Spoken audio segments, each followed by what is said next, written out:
It's the Martin and Lewis Show.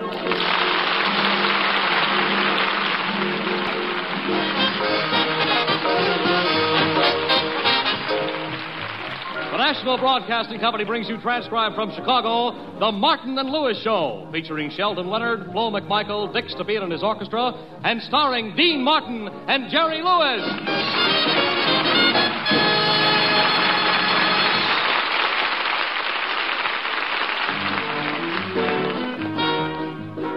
Dean and Jerry are in Chicago. Right now, we find them on their first day off from personal appearances at the Shapery, getting some relaxation by strolling down Chicago's Michigan Boulevard. Chicago, Chicago, that toddling town. Hey, Jerry, you've been very quiet since we got to Chicago. Something wrong? No, Dean, it's just that I'm still embarrassed about what happened when we arrived at the airport. I don't remember anything unusual except that the American Airlines stewardess refused to carry my bags. What happened to you? Well, as the plane landed, the stewardess said, unfasten safety belts. I unfastened the wrong belt and got off the plane without my pants. You know, Jerry, come to think of it, I did notice something strange, but then I decided you were wearing chartreuse knickers. You know? Well, I was told to dress warmly for Chicago. Besides, Dean, look out! Gee, that cab driver ought to have his eyes examined. He missed us. Well, he didn't miss us by much. You know, for a moment, I thought I was back in Los Angeles. Los Angeles. That's a place where old Chicago cab drivers go to die. Well, from now on, Jerry, we don't cross Michigan Boulevard. You're right. We'll walk around and swim in from Canada. You know, Jerry, it's good to have a day off from the club so we can walk around and see Chicago. You know, it's a very historical town, Jerry. Remember the story about Mrs. O'Leary's cow? No. Oh, sure you do. The cow that started the fire. And you know what happened. The cow burned the candles at both ends? No, Jerry, it started the Great Chicago Fire. Really? Well, people shouldn't let a cow smoke in bed.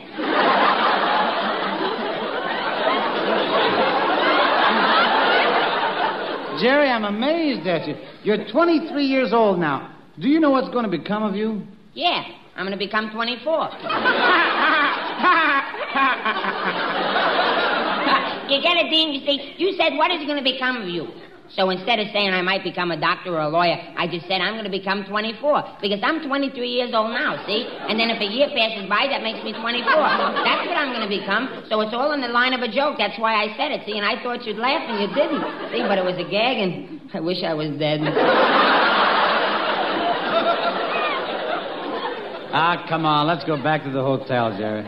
We ought to think of something to do on our day off. Dean, look at those girls coming around the corner of that building. Ooh, now I know why they call this the Windy City. All right, Jerry, come on, let's go. Stop staring.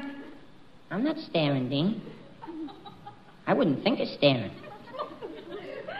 Dean, do all girls carry $10 bills in their garters? Why, hello, fellas. I've been looking for you. Well, Soapy, how did you get to Chicago? Why, how? By train, of course. I rode on the rods beneath the observation car. Beneath the observation car? Well, Soapy, you don't have to travel like that. Oh, yeah, I do. You do, huh? My doctor said I should always be under observation. You've told your joke. You may now return to Los Angeles. Hey, look, listen, I got something that is very important to discuss with you fellas. This is an idea that will mean just a little bit of work for you, but a lot of money for me. Hey, Soapy, you're always trying to make money off us. Now, don't be silly, boys. I am your friend. I am as honest as the day is long. Dean, notice how short the days are this time of year? What proposition have you got for us this time, Soapy? I'll tell you, I want to be your agent. I will get you a job, and you guys will get 75%, and I will get 50%. Now, come on, wait a minute now. That adds up to 125%. How can it be? Don't let anybody tell you there's no inflation. He's right. He's right about inflation, Dean. Now, just the other day, I noticed that pickled pig's feet went from 22 cents a pound to 34 cents a pound. Not including a slight charge for pickled pig's feet wearing spats. Now, If the market continues to rise, it will affect every man, woman, and pig in America. And the day will come, mark my word, when it will be impossible to talk a pig into getting pickled.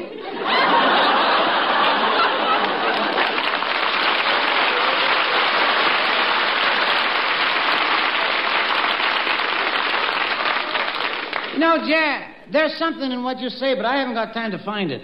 Well, tell me, boys, am I your agent? I sold you to a resort hotel in Turkey Run.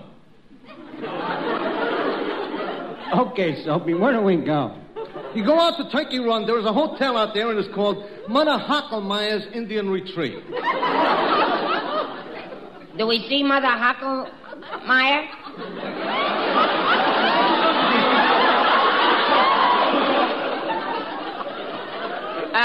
Do we see Mother Hockelmeyer?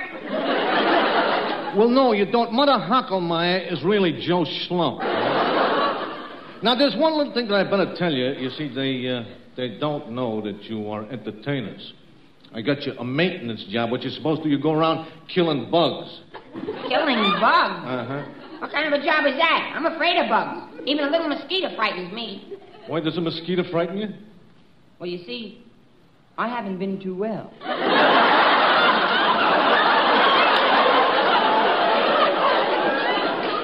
Well, fellas, look, will you do it for my sake? Jerry, what do you say we do it for kicks? Now, how do we get to this place? We'll drive. I borrowed the hotel manager's car. He loaned you his car? Yeah, it's a Hudson. The only car you step up to get out of. Come on, let's go. Let's kill bugs.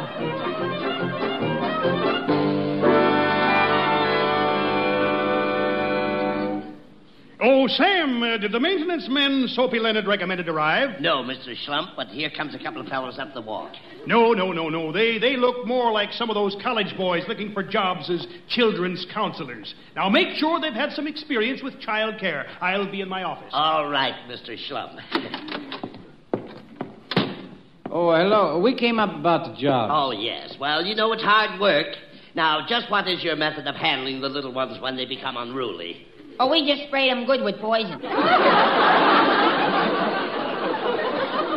What did you say? I said spray them with poison. Unless there's just a few of them, then you can just stamp on them with your feet. Man, you're either crazy or there's a misunderstanding here. Now, wait a minute, mister. There must be something wrong. Aren't we supposed to be hired for spraying bugs? Bugs?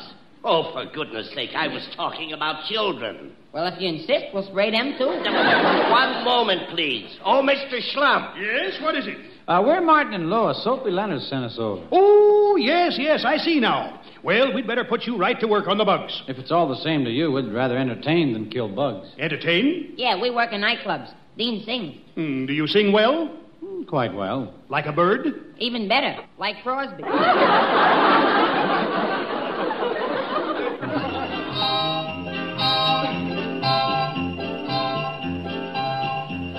Jingle bells, jingle all the way. Oh, what fun it is to ride in a one-horse open sleigh. Jingle bells, jingle all the way. Oh, what fun it is to ride in a one-horse open sleigh. Dashing through the snow in a one-horse open sleigh. O'er the fields we go, laughing all the way. Bells and bobtail ring, making spirits bright. What fun it is to ride and sing the sleighing song tonight. Here in Chicago, the snow is snowing snow. The wind doth blow up the streets of Chicago. Back in Hollywood, the sun is shining good.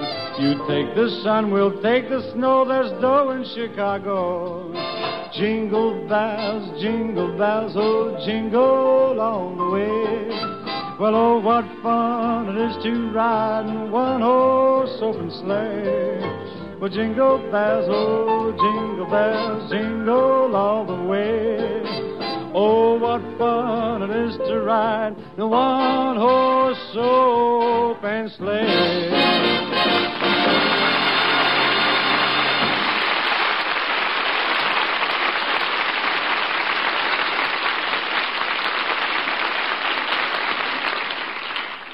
that was pretty good, Martin. I want you to sing that song 3 times a day, breakfast, lunch, and dinner. As I think that you... Mr. Slump, I demand that you cancel my reservation at your hotel. Now, let's not be hasty, Mrs. Van Loop. When I came here and brought my wealthy friends, you told me my daughter Daisy Esther would meet some important, eligible bachelors. Well, didn't I introduce her to Count von Broheim? Yes, but who ever heard of the Empire of Cicero?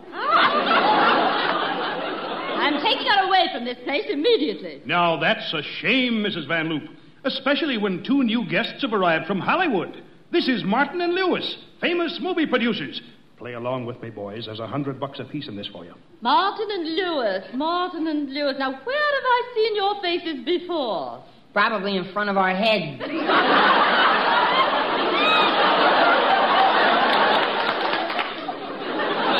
You know, actually, Mrs. Van Loop, we're a little bit of everything. Producers, actors, world travelers. Oh, how exciting. You gentlemen aren't married. Oh, no, we're not. No, we thought it might be better if we each had a girl.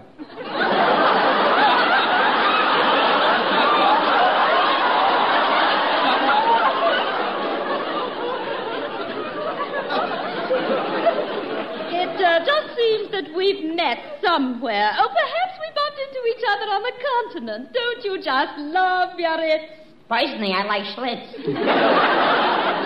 It's fortunate that your daughter is here at the same time as Mr. Martin and Mr. Lewis, Mrs. Van Loop. I know she's interested in the stage and movies. You see, these gentlemen are very well-known producers. Really? Yeah. Really? Jerry, well, yes, Jerry and I produced quite a few good pictures. Oh, yes. You must have seen Everybody Does It. Oh, yes, I have. Did you produce that? No, but we're making another picture just like Everybody Does It. It's about a bashful young man, and it's called I Didn't.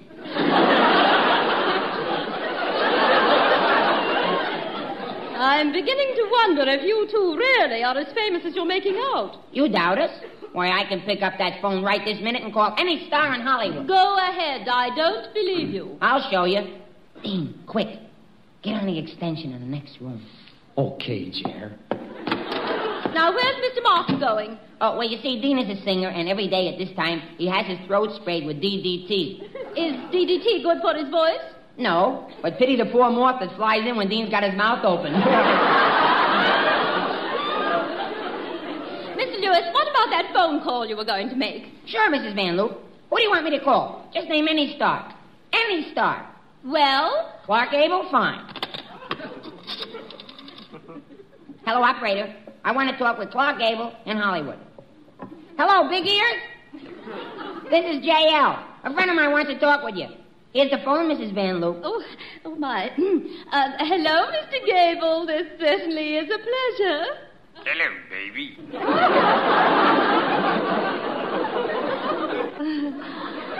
How are things in Hollywood?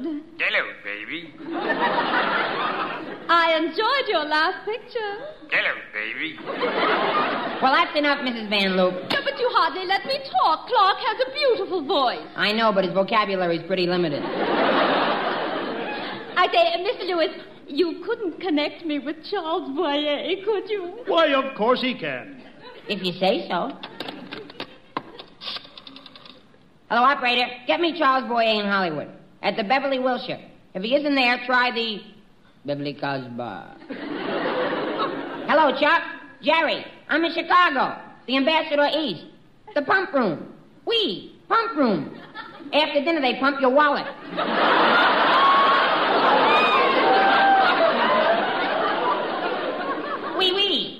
Chuck. A friend of mine wants to talk with you. Okay, Mrs. Van Loop. Oh, hello, Monsieur Boyer. Comment allez-vous? C'est un plaisir de parler avec vous. Depuis quand avez-vous fait du cinéma? Hello, baby.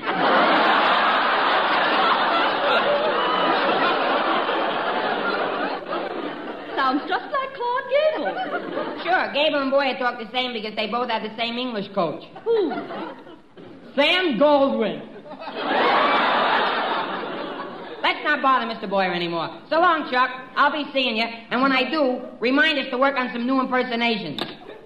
Well, Mrs. Van Loop, do you still want to cancel your reservation? Heavens, no, Mr. Mr. Schlump, I'd like very much to have my daughter Daisy Esther meet these two charming chaps. May I borrow them for a while? Of course you can borrow them. Keep them as long as you want.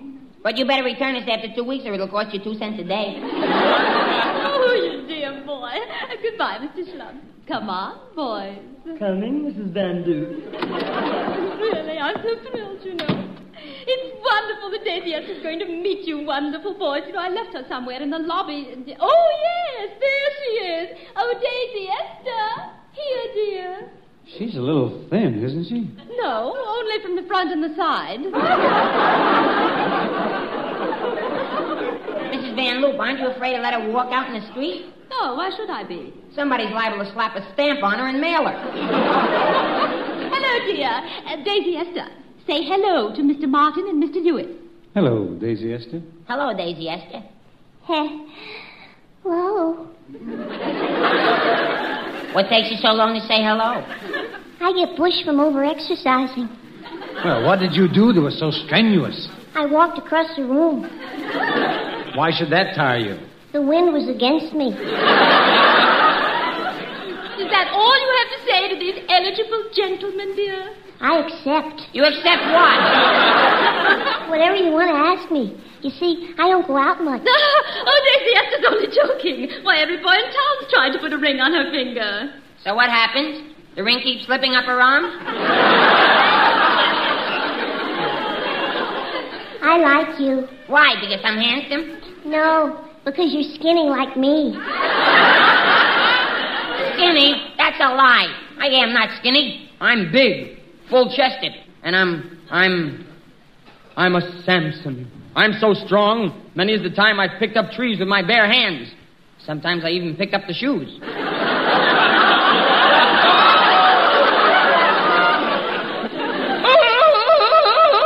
Now, Jerry, that's enough already. Me Tarzan, you Dean. Me Tarzan, you Dean. Me Dean, me think you nuts. Oh, Daisy, isn't it wonderful? And you'll be happy to learn that he and Mr. Martin are famous producers. Oh, how super. You know, I'm going to be a great actress someday. Is that right, Daisy Esther? Yes. Everybody says I have a lot of fire. Don't look now, but I think you're out of lighter fluid. I'd certainly be willing to spend a lot of money if Daisy Esther could get a good part in a play. How nice. I'd spend even more for a husband. I said I'd spend even more for a husband for my beautiful, talented, glamorous daughter. What do you say? Are you for real? Oh, just a minute, Jer. Come on. Look, Jer, be nice to this spook here. Her old lady has a lot of money and might make us rich, you know. I might invest in a new nightclub under the management of Martin and Lewis if Daisy could star in her own play. Shake hands with Eugene O. Lewis. Mrs. Van Loop, last month I wrote a play that would be perfect for Daisy Esther, which we could put on for the guests tonight. Oh, how peachy kino. What's the name of the play? Oh, it's called, oh, I'm sorry, Daisy Esther, but it's not polite to talk when Dean is singing. Oh, but Mr. Martin isn't singing. Wanna bet? Sing, Dean.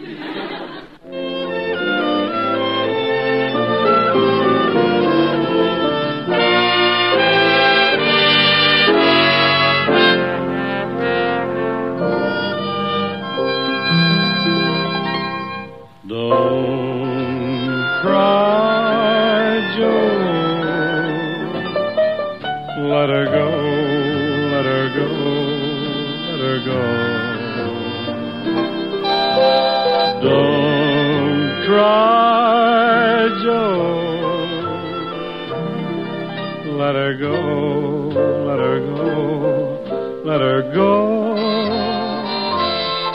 You've got to realize this is the wind-up. You're gonna feel much better once you've made your mind up. Don't cry, Joe. Let her go, let her go, let her go.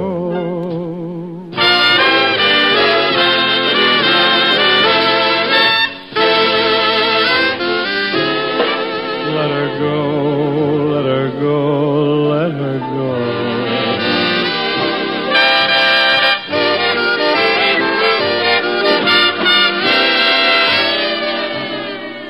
Let her go, let her go, let her go. You've got to realize this is the wind-up. You're gonna feel much better once you've made your mind up. Don't cry, Joe. Let her go. Let her go, let her go. Just find another love and let her go.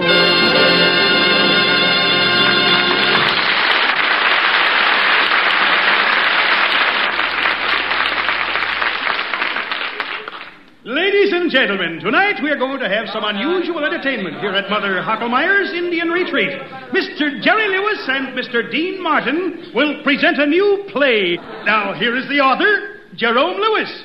Ladies and gentlemen, this is the story of the eternal triangle of a man and his wife and another man, where the towels are marked his, hers, and he never should have rented the room.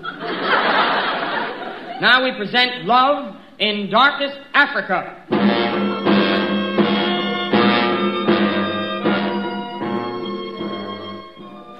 Mr. Lewis, what part do I play? Oh, yes, Daisy, you play the part of a woman. Oh, I'll try to live up to it.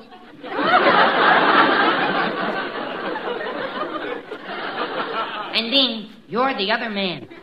We're both in love with this creature. Dean, boy, here's your part. This story is all about diamond mines, and you play the part of one of the drivers. Here's your part. Love in Darkest Africa.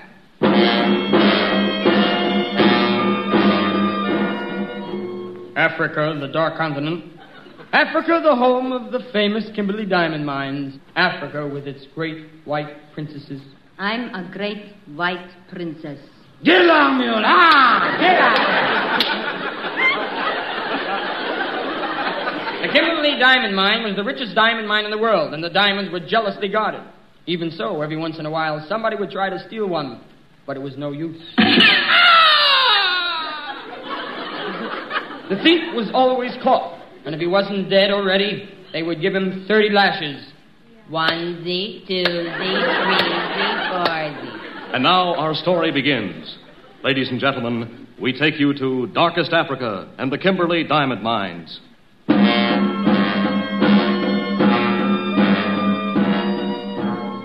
My name is Jim Kimberley. I own diamond mines. I love old, precious diamonds. But there is something I love that's even more precious than diamonds, and older, too. My wife, Nellie. I'm his wife, Nellie. He thinks I'm faithful to him, but I ain't. Yes, sir. My wife, Nellie, is my proudest possession.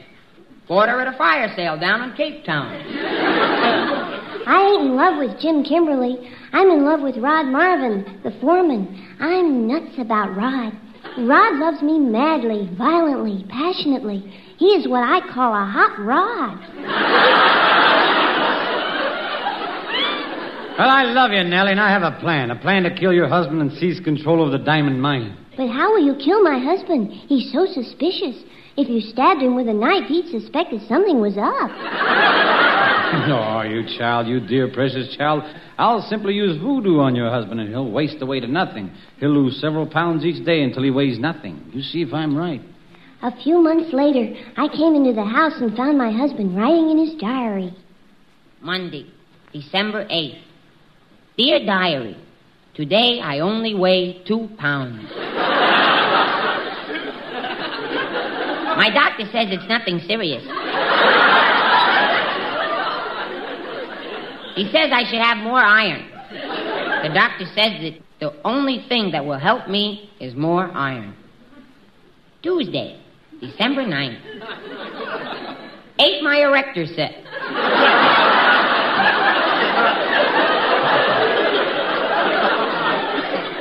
Wednesday, December 10th. Can't seem to keep a thing on my stomach. Thursday, December 11th. Am playing with my erector set again.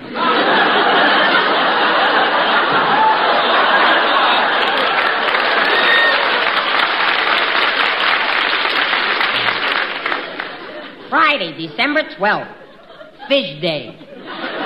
I have to be careful. Last Friday, a fish almost ate me. Hello, Jim, darling. Writing in your diary? Oh, hello, Nellie, dear. Darling, you're working so hard. You must rest. It was only last week when the cannibals captured you and tried to cook you. Yeah.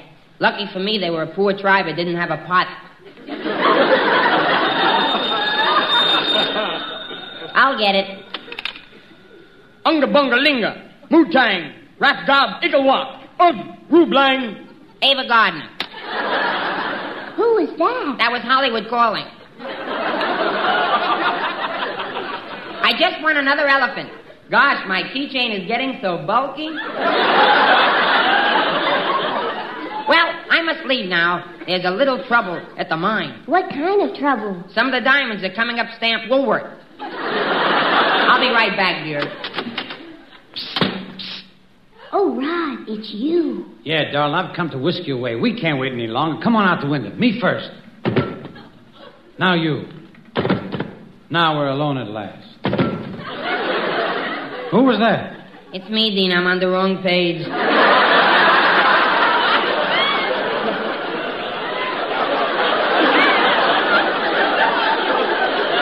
Uh-huh. But now that I'm here, I want to know what's going on. Rod and I are leaving. And don't try to stop us. I've got a .45 in my hand. That doesn't scare me. I've got a water pistol. Well, I'm firing.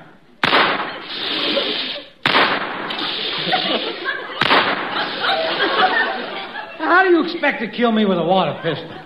The water will take the curl out of your hair and you'll die of pericomo.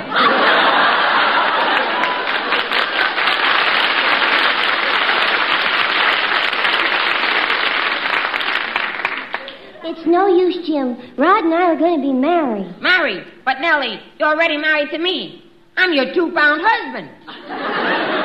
We're going to take care of that, Jerome Kimberly. No, you're not. You see what I have in my hand? A poison dart gun. It's aimed right at your heart, Rod Marvin. No.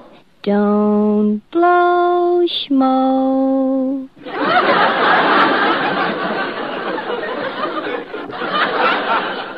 You can't stop me. Here goes. The dart is in the blowgun. I raise the gun to my lips. I fill my chest with air.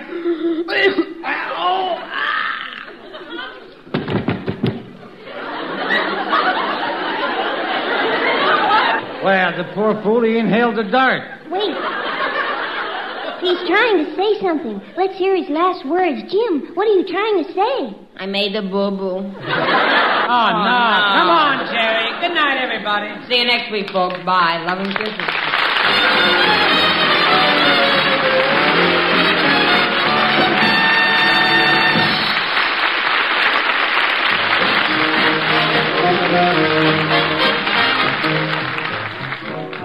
The Martin and Lewis Show, transcribed in Chicago, is produced by Robert L. Redd and is written by Charlie Isaacs, Jack Douglas, and Ben Starr. The music is arranged and conducted by Dick Stabile. Next week, our guest will be Georgie Jessel.